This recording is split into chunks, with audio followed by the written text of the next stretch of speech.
Presiden Prabowo Subianto menegaskan pentingnya persatuan ulama dan Umaro sebagai fondasi menjaga persatuan dan perdamaian bangsa.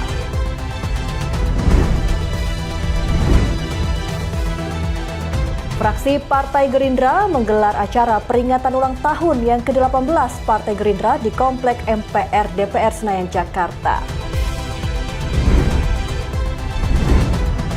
Halo, selamat pagi pemirsa setia Berita Nasional TV. Senang sekali Berita Nasional Pagi kembali hadir menyapa Anda.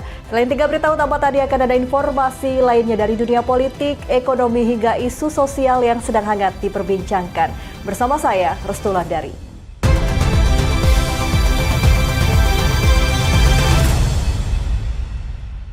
Kita langsung saja ke berita pertama pemirsa. Presiden Prabowo Subianto menegaskan pentingnya persatuan ulama dan Umaro sebagai fondasi menjaga persatuan dan perdamaian bangsa. Presiden juga mengapresiasi peran Majelis Ulama yang dinilai konsisten menjadi pilar stabilitas, toleransi, dan kesejukan dalam kehidupan berbangsa dan bernegara.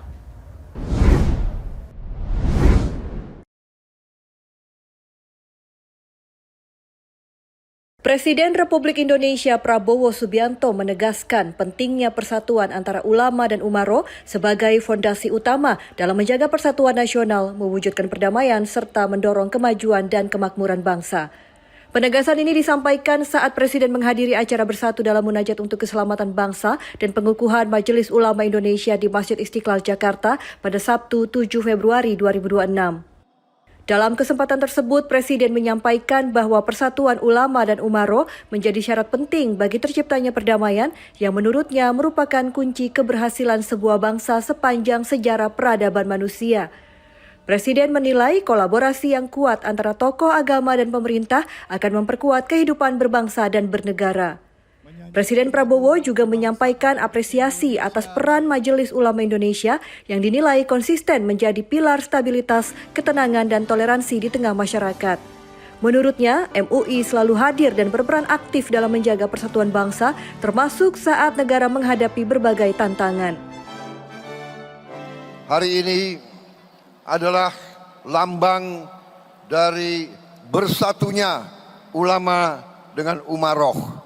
Kalau ulama dan umaroh bersatu, insya Allah bangsa kita akan menjadi bangsa yang besar, bangsa yang makmur. Karena syarat bangsa itu berhasil sepanjang sejarah peradaban manusia, syarat bangsa yang berhasil, bangsa yang makmur adalah perdamaian. Lebih lanjut, Presiden mengajak seluruh elemen bangsa untuk terus memperkuat persatuan dan bersama-sama menjaga republik serta kekayaan bangsa. Presiden menegaskan persatuan antara ulama dan Umaro akan menjadi kekuatan moral yang mendorong kebangkitan Indonesia di tengah berbagai dinamika global saat ini. Dari Jakarta, Ajeng Tiara, Berita Nasional TV. Presiden Prabowo Subianto juga mengajak seluruh elemen bangsa untuk bersatu memberantas korupsi. Presiden menegaskan pemberantasan korupsi menjadi kunci menjaga kekayaan negara dan mewujudkan kesejahteraan rakyat.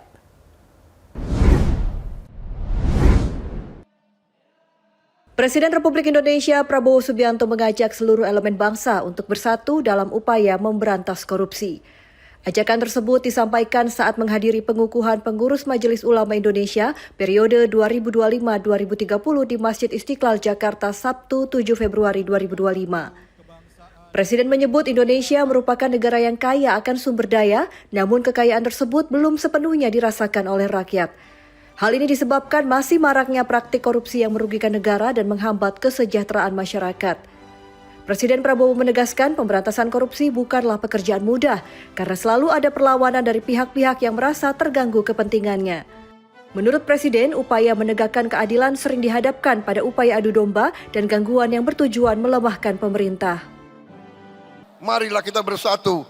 Kita harus menjaga republik ini. Kita harus menjaga kekayaan bangsa kita. Kita harus berani memberantas korupsi dari bumi Indonesia.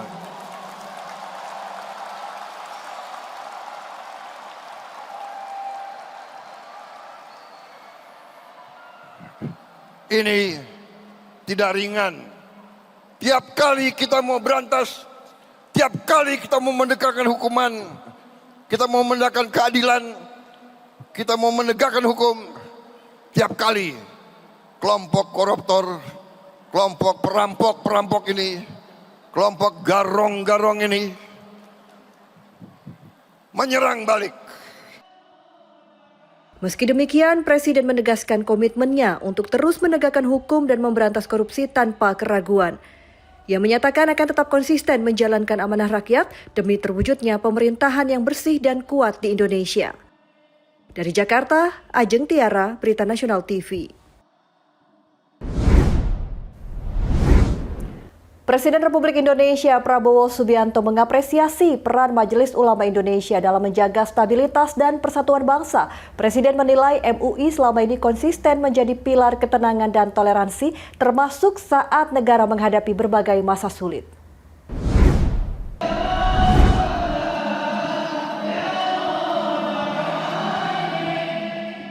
Presiden Republik Indonesia Prabowo Subianto mengapresiasi peran strategis Majelis Ulama Indonesia dalam menjaga stabilitas terutama saat Indonesia menghadapi berbagai situasi sulit.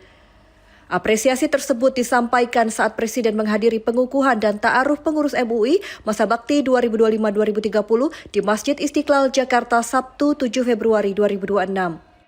Presiden menilai MUI tidak hanya berperan sebagai penjaga nilai-nilai keagamaan, namun juga menjadi pilar ketenangan, toleransi, dan persatuan nasional di tengah dinamika sosial dan kebangsaan. Menurutnya, kehadiran MUI selama ini memberikan kontribusi besar dalam menjaga kesejukan dan keharmonisan di masyarakat.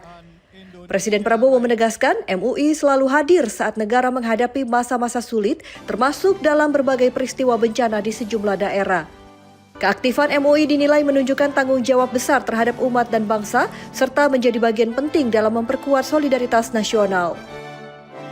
Saudara-saudara, selama ini Majelis Ulama Indonesia selalu mengambil peran yang sangat besar dan menentukan dalam kehidupan bangsa dan negara.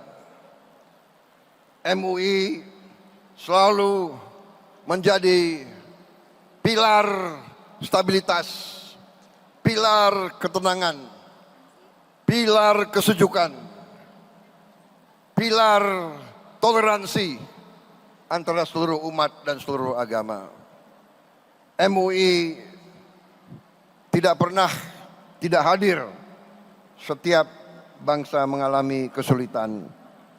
Baru-baru saja kita melihat MUI tampil dari sejak hari-hari pertama bencana yang berada di beberapa daerah kita, di Aceh, Sumatera Barat,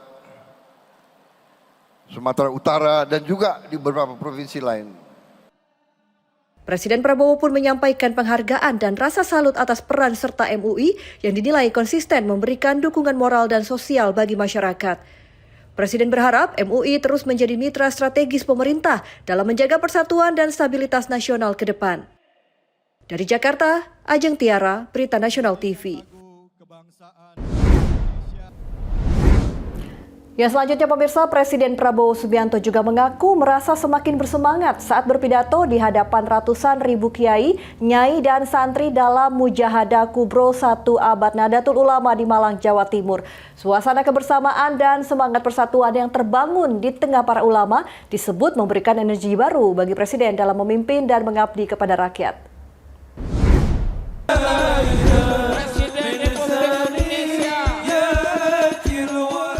Presiden Republik Indonesia Prabowo Subianto mengaku semakin bersemangat saat berpidato di hadapan ratusan ribu kiai, nyai, dan santri dalam acara Mujahadah Kubro 1 Abad Nahdlatul Ulama di Malang, Jawa Timur, Minggu 8 Februari 2026. Semangat tersebut terlihat sejak awal pidato saat Presiden menyapa para hadirin yang memadati lokasi acara. Presiden Prabowo menyebut dirinya selalu merasa bahagia dan penuh energi ketika berada di tengah para kiai dan santri. Menurut Presiden, suasana yang terbangun memberikan kesejukan, kedamaian, serta harapan akan persatuan dan masa depan bangsa yang adil. Presiden juga menyinggung antusiasme hadirin termasuk para ibu dari Nahdlatul Ulama yang disebutnya memberikan semangat besar dalam memimpin Indonesia. Di tengah para ulama dan tokoh agama, Presiden Prabowo mengaku merasakan dorongan kuat untuk terus berbakti, mengabdi dan membela seluruh rakyat Indonesia. Setiap kali saya muncul di tengah-tengah Nahdlatul Ulama, di tengah-tengah santri-santriwati, di tengah-tengah kiai, apalagi ada kiai-kiai besar dan ulama-ulama besar di belakang saya, rasanya saya terus jadi lebih berani untuk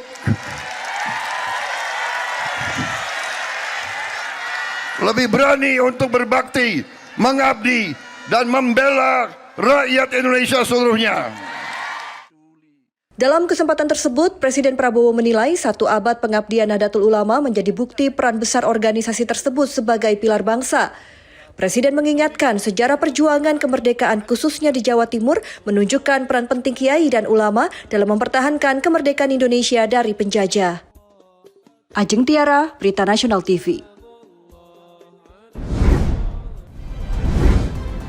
Fraksi Partai Gerindra menggelar acara peringatan ulang tahun yang ke-18 Partai Gerindra di Kompleks MPR DPR Senayan, Jakarta. Setelah jeda berikut ini, tetaplah bersama kami di Berita Nasional Pagi.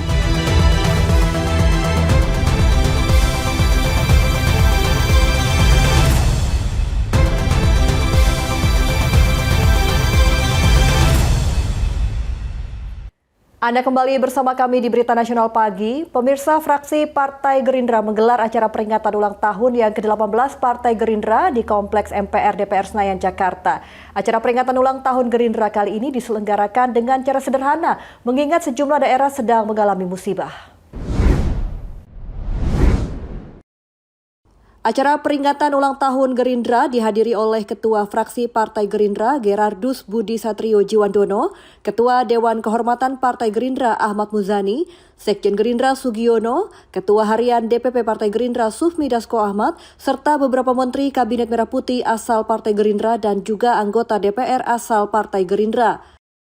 Acara peringatan ulang tahun Gerindra kali ini diselenggarakan dengan cara sederhana, mengingat sejumlah daerah sedang mengalami musibah atau kesulitan.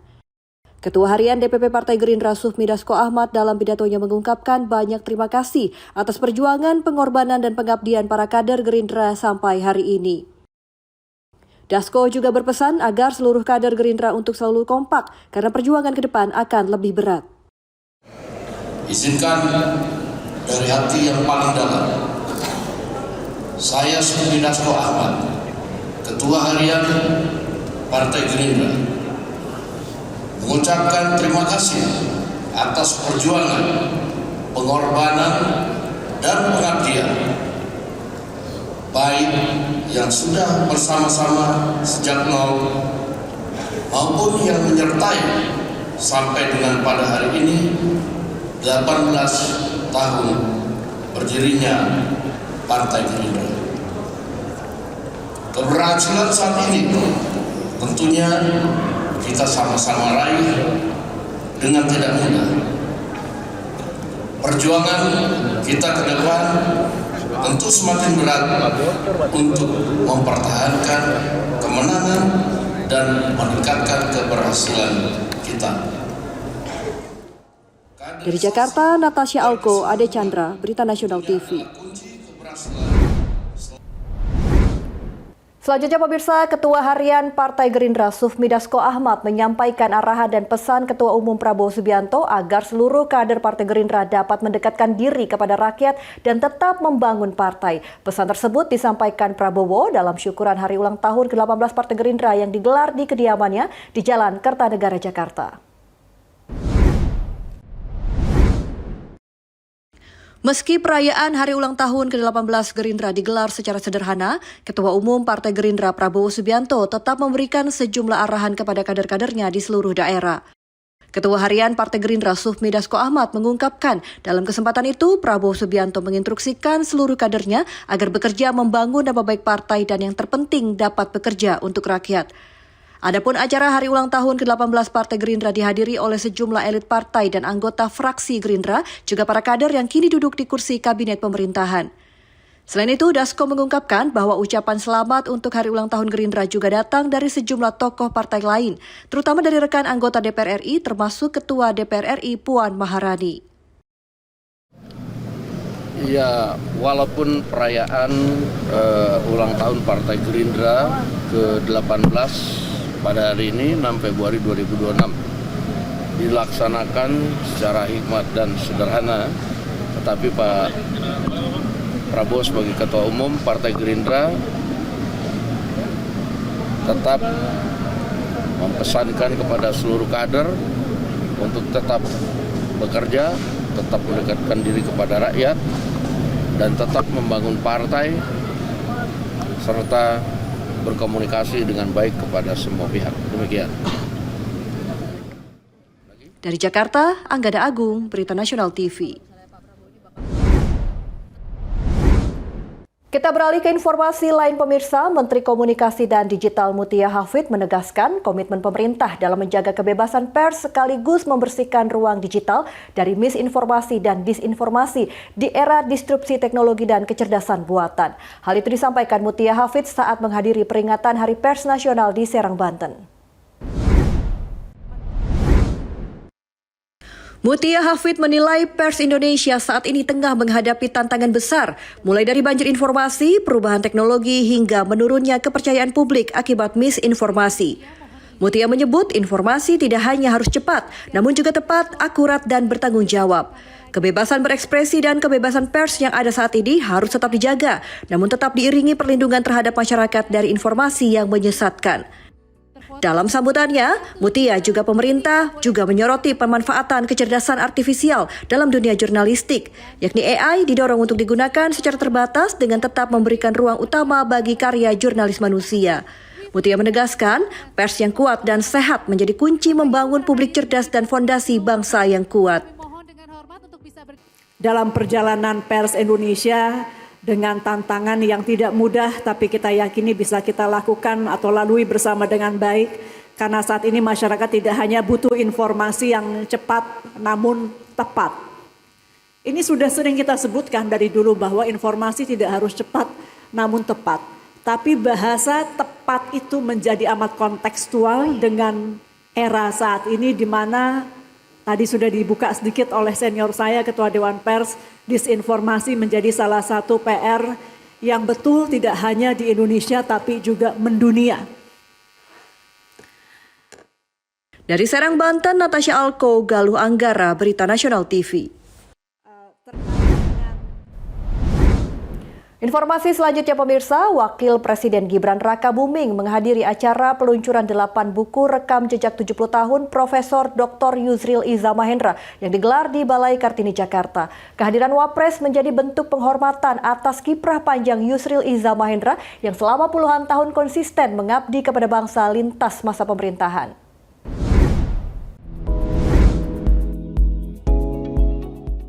Dalam sambutannya pada acara peluncuran 8 buku rekam jejak 70 tahun Profesor Dr. Yusril Iza Mahendra, Wapres Gibran menyampaikan apresiasi atas kontribusi Yusril di berbagai bidang strategis mulai dari keagamaan, hukum, tata negara hingga politik. Kiprah tersebut dinilai menjadi teladan penting khususnya bagi generasi muda. Menurut Wapres Gibran, Yusril Iza Mahendra merupakan tokoh yang serba bisa. Kiprahnya di berbagai bidang, baik keagamaan, hukum, tata negara maupun politik. Sebagai generasi muda, Gibran harus banyak belajar dari Yusril Iza Mahendra. Lebih lanjut, Wapres Gibran menekankan bahwa pengabdian Yusril tidak semata-mata terikat pada jabatan. Menurutnya, perjalanan panjang tersebut mencerminkan keteguhan sikap di tengah dinamika dan pergantian kepemimpinan nasional. Bagi saya, Prof. Yusril ini seorang tokoh yang serba bisa. Kiprahnya di berbagai bidang, baik keagamaan, hukum, tata negara maupun politik. Sebagai anak muda, saya harus banyak belajar dari beliau. Seperti yang Bapak Presiden Prabowo sampaikan di kata pengantar beliau, pengabdian Prof. Yusril bukan semata soal jabatan, tapi sebuah pengabdian yang berkesinambungan, lintas rezim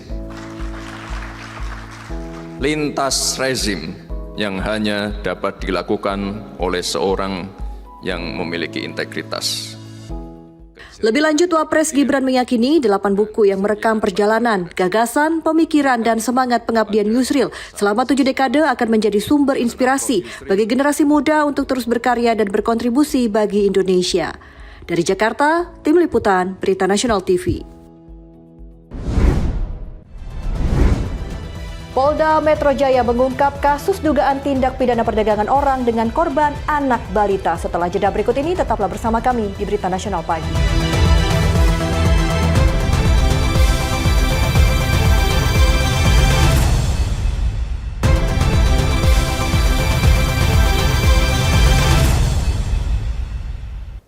Anda kembali menyaksikan Berita Nasional Pagi. Pemirsa, Polda Metro Jaya mengungkap kasus dugaan tindak pidana perdagangan orang dengan korban anak balita. Dalam pengungkapan ini, 4 orang anak berhasil diselamatkan dan 10 orang tersangka ditetapkan polisi. Kasus ini berawal dari laporan masyarakat terkait hilangnya seorang anak yang dilaporkan ke Polres Metro Jakarta Barat. Menindaklanjuti laporan tersebut, Satreskrim Polres Metro Jakarta Barat berkoordinasi dengan Ditreskrimum serta Ditres PPA dan TPPO Polda Metro Jaya.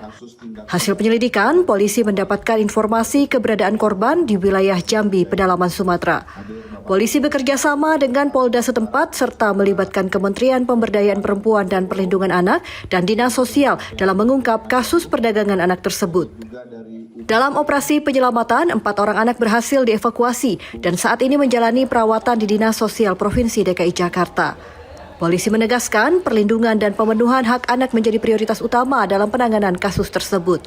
Dari hasil penyidikan, polisi menetapkan 10 orang tersangka berinisial IJ, A, N, HM, W, EB, EM, SU, LM, dan RZ. Di antara para tersangka merupakan ibu kandung dari bayi yang diperdagangkan. Seluruh tersangka telah ditahan di rumah tahanan Polres Metro Jakarta Barat. Polisi menyebut anak korban dijual secara berantai dengan nilai transaksi hingga puluhan juta rupiah. Korban berusia antara 5 bulan hingga 3 tahun. Selain itu, polisi memastikan kondisi fisik para korban dalam keadaan cukup sehat dan pemulihan psikologis terus dilakukan. Para tersangka dijerat Undang-Undang Perlindungan Anak dan Undang-Undang Pemberantasan Tindak Pidana Perdagangan Orang dengan ancaman pidana maksimal 15 tahun penjara. Luar biasa juga, kami berhasil menyelamatkan 4 orang anak yang menjadi korban dari tindak pidana perdagangan orang ini.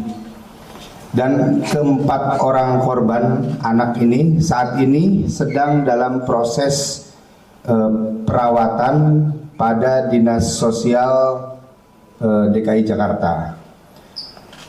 Kami tim gabungan dengan dinas terkait terus melakukan pemantauan terhadap kondisi dan perkembangan anak tersebut, karena sebagaimana tadi disampaikan oleh Pak Kabid Humas, hak anak menjadi hal yang utama yang kami kedepankan.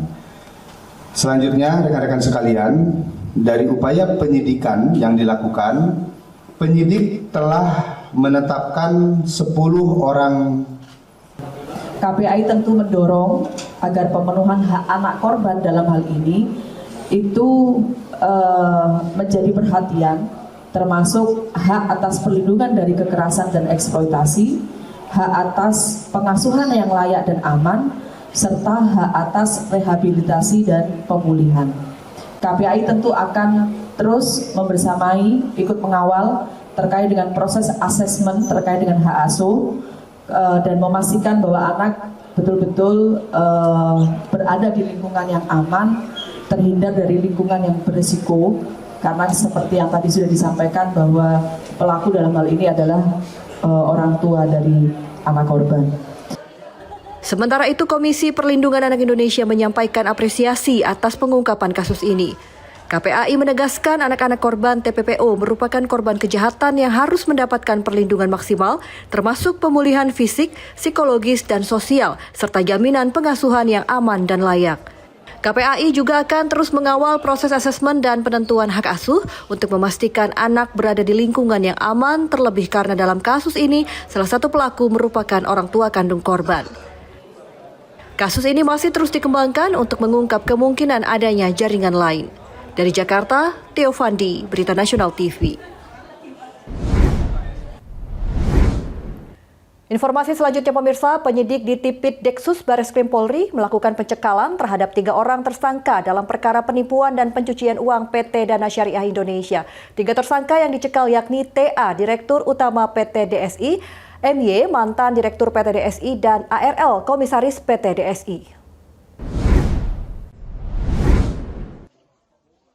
Penyidik Direktorat Tindak Pidana Ekonomi dan Khusus Bareskrim Polri terus melakukan serangkaian langkah penyidikan dalam perkara PT Dana Syariah Indonesia.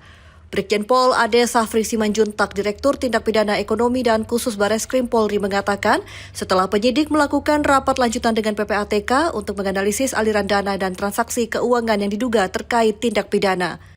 Hasilnya, penyidik kembali menetapkan 3 orang tersangka atas kasus dugaan tindak pidana penggelapan, penipuan melalui media elektronik, pembuatan laporan keuangan palsu hingga tindak pidana pencucian uang. Ketiga tersangka tersebut masing-masing berinisial TA, Direktur Utama PT DSI, MY, mantan Direktur PT DSI, dan ARL, Komisaris PT DSI. Lebih lanjut, Ade Safri menjelaskan selain menetapkan tersangka, penyidik juga telah mengajukan permohonan pencegahan ke luar negeri kepada Direktur Jenderal Imigrasi. Penyidik juga telah menjadwalkan pemeriksaan terhadap para tersangka pada Senin mendatang.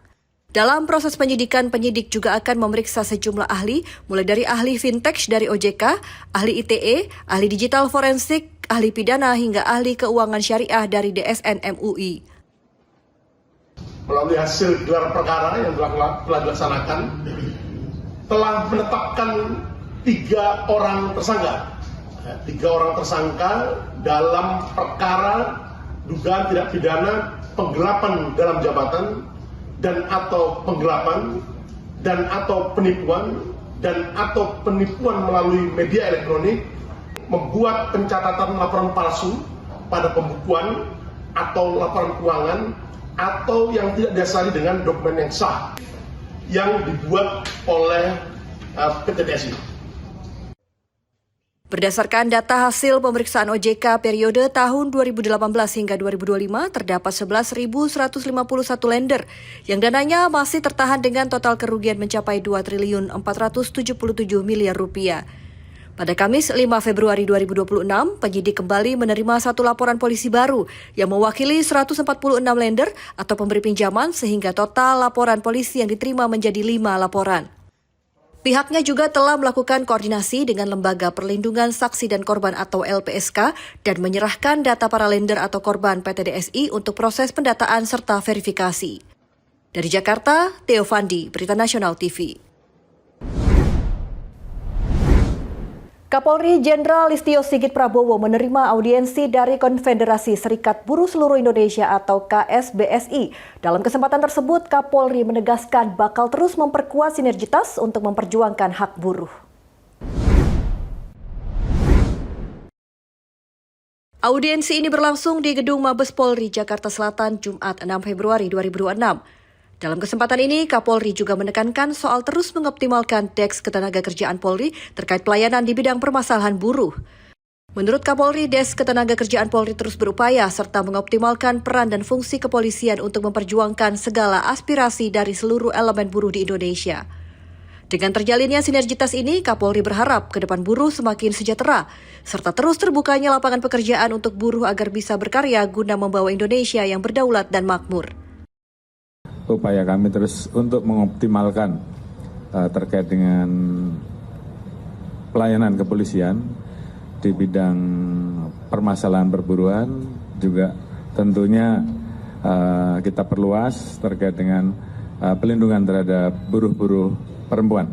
Dan ini tentunya menjadi PR kami untuk terus mengoptimalkan peran-peran dari fungsi-fungsi kepolisian yang ada di kami untuk bisa terus memperjuangkan teman-teman buruh, baik pada saat menyampaikan aspirasi ataukah pada saat kita membantu menyelesaikan masalah industrial yang ada ataupun juga memberikan perlindungan-perlindungan yang harus kita berikan. Tentunya harapan kami ke depan buruh terus semakin sejahtera, terus terbuka lapangan pekerjaan ke depan sehingga memberikan ruang bagi teman-teman buruh untuk terus bisa berkarya dengan baik untuk membawa Indonesia menjadi Indonesia yang berdaulat sejahtera.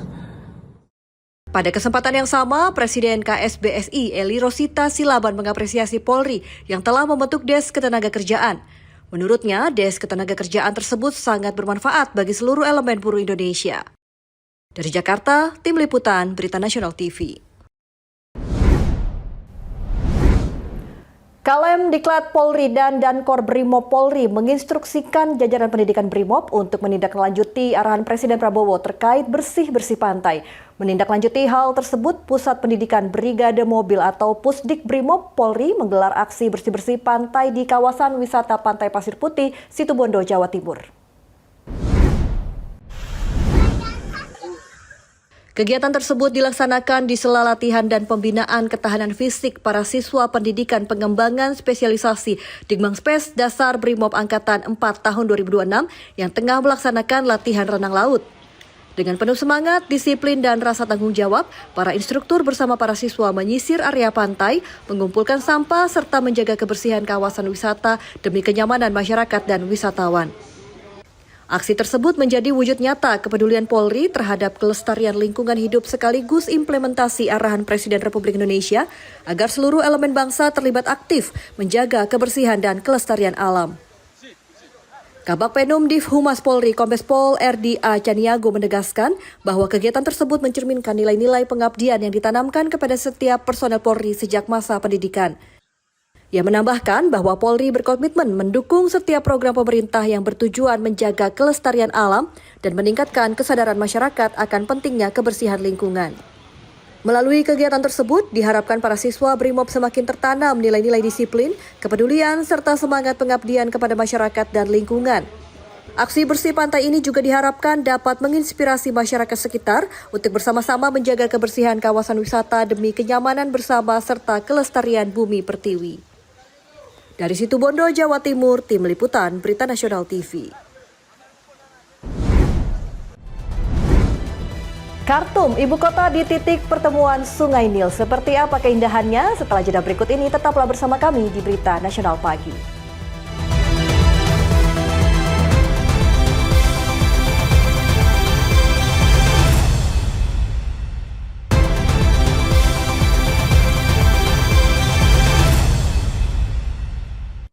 Anda kembali menyaksikan Berita Nasional Pagi. Pemirsa, kali ini kami akan mengajak Anda jalan-jalan ke Khartoum yang merupakan ibu kota yang berdiri di titik pertemuan dua sungai besar, Nil Putih dan Nil Biru.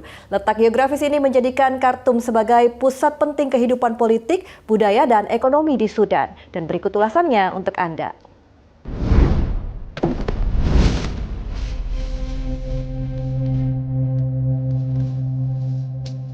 Selamat datang di Sudan.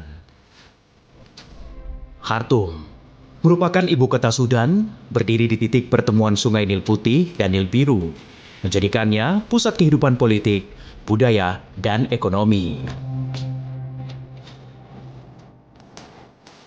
Di sini terdapat Museum Nasional Sudan yang menyimpan koleksi artefak kuno dari era Nubia hingga Islam. Kota ini menjadi titik temu antara budaya Islam, warisan Afrika, dan pengaruh Arab yang membentuk identitas Sudan masa kini. Jika Khartoum adalah wajah modern Sudan dengan hiruk-pikuk kota, maka hanya beberapa jam perjalanan ke arah timur laut, kita akan disambut oleh jejak agung masa lalu, yaitu Meroe Pyramids.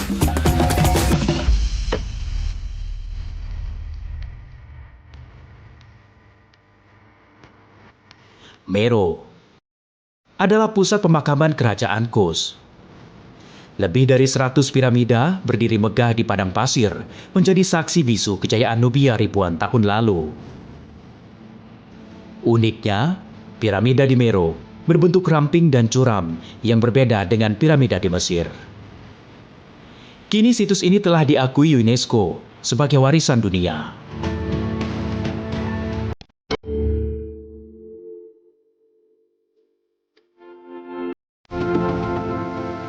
Selanjutnya kita akan berjalan ke arah utara yang akan membawa kita ke sebuah gunung kecil yang dianggap suci. Jebel Barkal. merupakan gunung batu kecil setinggi 100 meter ini dianggap suci oleh bangsa Mesir dan Kus. Di sekitarnya terdapat kuil Amun dan Mut, serta piramida para penguasa Kus. Tempat ini bukan hanya situs arkeologi, tetapi juga pusat spiritual yang melambangkan kekuasaan para raja. Namun semua peradaban besar ini tak akan lahir tanpa aliran sungai yang menjadi sumber kehidupan ribuan tahun lamanya.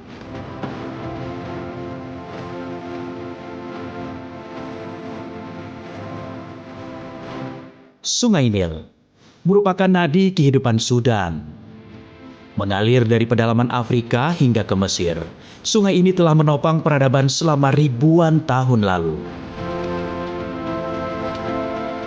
Di sepanjang tepian Nil, berdiri kota-kota kuno, kuil, dan ladang yang hingga kini memberi kehidupan bagi masyarakat Sudan.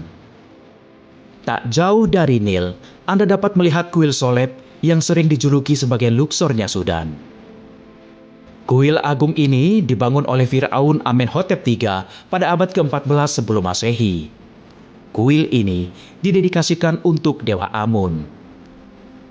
Pilar-pilar raksasa, relief megah, dan sisa-sisa Avenue Sphinx masih bisa disaksikan menjadi bukti interaksi budaya Mesir dan Nubia di masa lampau.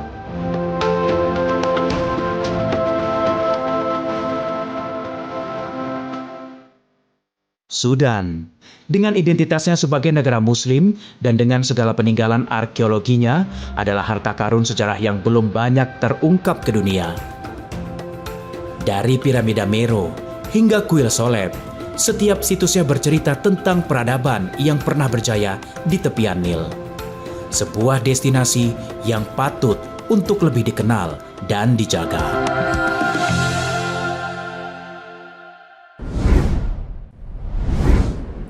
Dari Sudan, saya akan mengajak Anda ke Kanada. Ya, Kanada merupakan negara terbesar kedua di dunia dengan wilayah yang membentang luas dari Samudra Atlantik di timur, Pasifik di barat hingga kawasan Arktik di utara. Bentang alamnya didominasi hutan lebat dan ribuan danau yang tersebar di berbagai wilayah, menjadikan Kanada sebagai salah satu pusat ekosistem alam paling penting di dunia, sekaligus simbol kekayaan alam Amerika Utara. Dan berikut liputannya untuk Anda.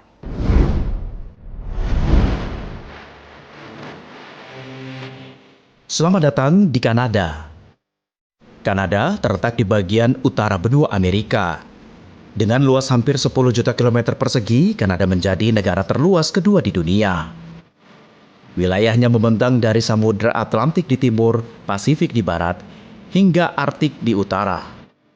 Tanah yang luas, hutan yang mendominasi, dan danau yang tak terhitung jumlahnya menjadikan Kanada sebagai salah satu pusat ekosistem penting dunia. Kontak dengan bangsa Perancis dan Inggris pada abad ke-15 membawa perubahan sejarah besar.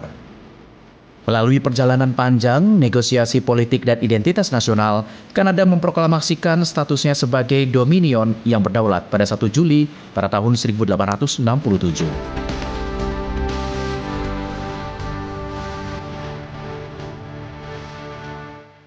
Di timur Kanada, berdiri Toronto, sebuah kota terbesar sekaligus pusat ekonomi, seni, dan media. Kota ini hidup dalam ritme modern yang penuh energi. Di sini keragaman budaya tidak hanya menjadi identitas, tetapi juga wajah dari kehidupan sehari-hari. Salah satu ruang yang mencerminkan kebebasan ekspresi adalah Graffiti Alley. Lorong seni dinding yang memanjang beberapa blok ini menjadi kanvas raksasa bagi para seniman urban. Warna, bentuk, dan pesan hadir tanpa batas. Graffiti Alley adalah perayaan kreativitas publik yang merupakan seni yang lahir dari jalanan untuk siapa saja yang melintas. Tak jauh dari tepi Danau Ontario berdiri Ginesper, gedung IMAX permanen pertama di dunia. Menghadirkan pengalaman sinema dengan layar berkubah raksasa, tempat ini menjadi saksi perkembangan teknologi visual sejak tahun 1971.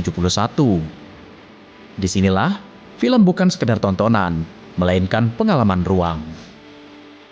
Di timur pusat kota Toronto berdiri Jarvis Street Baptist Church, sebuah gereja bersejarah yang telah menjadi bagian penting dari perkembangan komunitas Kristen di kota ini sejak akhir abad ke-19. Dengan gaya arsitektur Gothic Revival, struktur bata merah, dan menara lancipnya menciptakan siluet yang khas.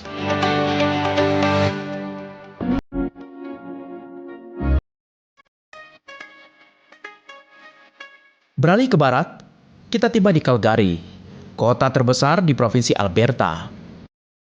Suasana kota ini terasa lebih santai, lebih dekat dengan alam, dan lebih hangat dalam interaksi sosial.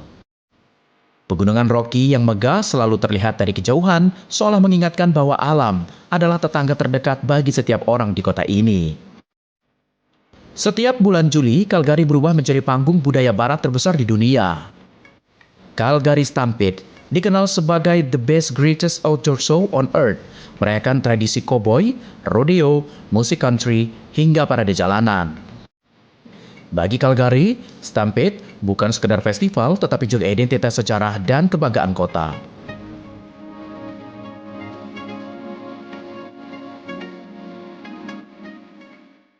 Di perbatasan Kanada dan Amerika, Niagara Falls berdiri sebagai simbol kekuatan alam. Air yang jatuh dari ketinggian menciptakan kabut halus dan suara yang menggema, sebuah perpaduan yang mengundang kekaguman tanpa henti. Saat malam tiba, air terjun diterangi cahaya warna-warni, berubah menjadi lanskap yang romantis dan mempesona. Niagara Falls bukan hanya destinasi wisata, ia adalah pengalaman, perasaan, dan momen ketika manusia menyadari betapa megahnya ciptaan alam. Dari ruang seni kota Toronto, identitas kultural Calgary hingga keagungan alam Niagara Falls, Kanada menyimpan kekayaan yang luas baik dalam sejarah, budaya, maupun keindahan alamnya.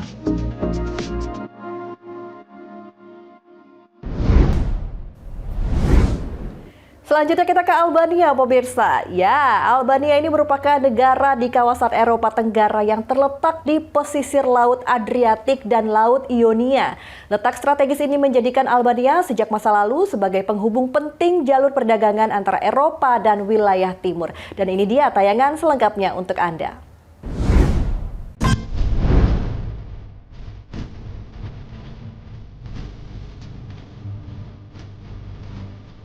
Selamat datang di Albania.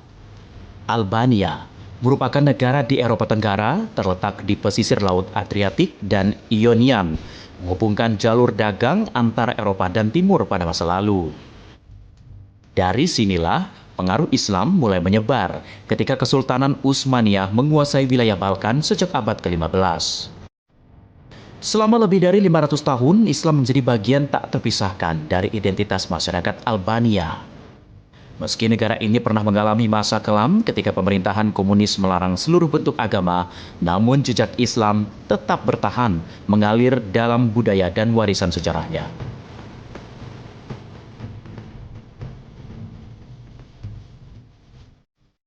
Tirana. Kota ini kini berdiri megah dengan bangunan modern. Dulunya berkembang pada abad ke-17 di bawah pengaruh Ottoman.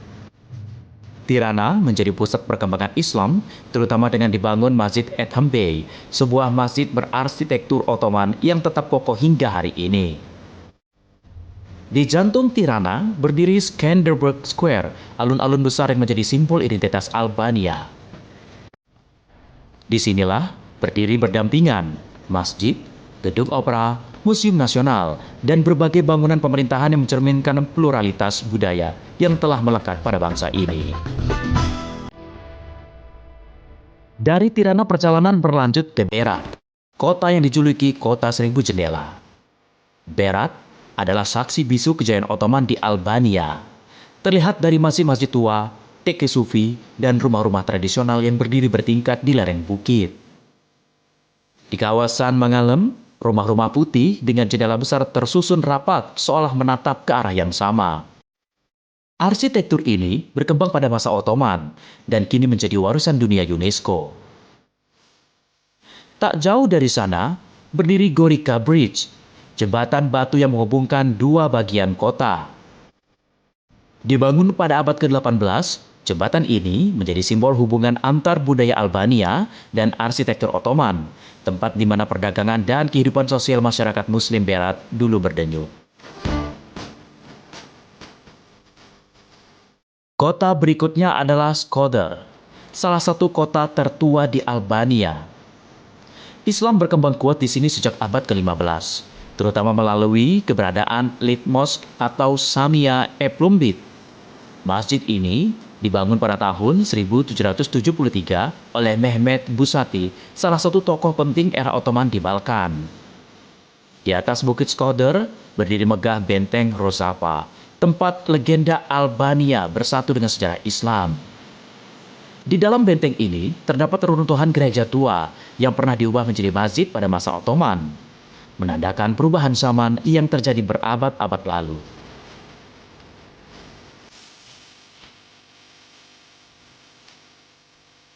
Dari Tirana hingga Skoder, perjalanan ini membuktikan bahwa Albania bukan sekedar negara kecil di Eropa, melainkan persimpangan sejarah yang mempertemukan Islam, budaya Balkan, dan arsitektur Ottoman. Hingga kini, jejak Islam masih hadir dalam masjid, jembatan, rumah tradisional, serta kehidupan masyarakatnya yang menjunjung tinggi toleransi.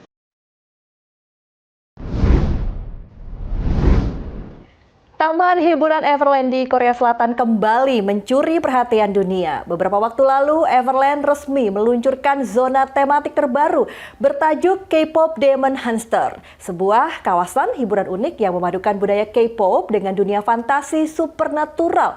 Lalu seperti apa keseruannya? Berikut tayangannya untuk Anda. Taman hiburan Everland di Korea Selatan meluncurkan zona atau kawasan dengan tema khusus K-pop Demon Hunter sejak 26 September 2025.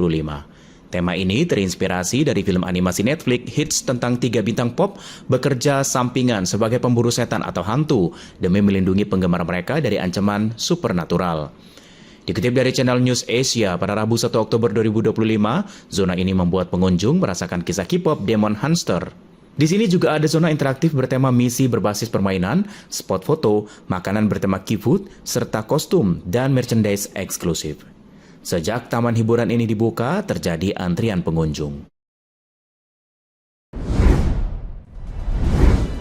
Informasi tadi sekaligus menutup perjumpaan kita di Berita Nasional pagi kali ini. Saya Restulandari beserta kru yang bertugas pamit undur diri. Selamat pagi, selamat beraktivitas, dan sampai jumpa.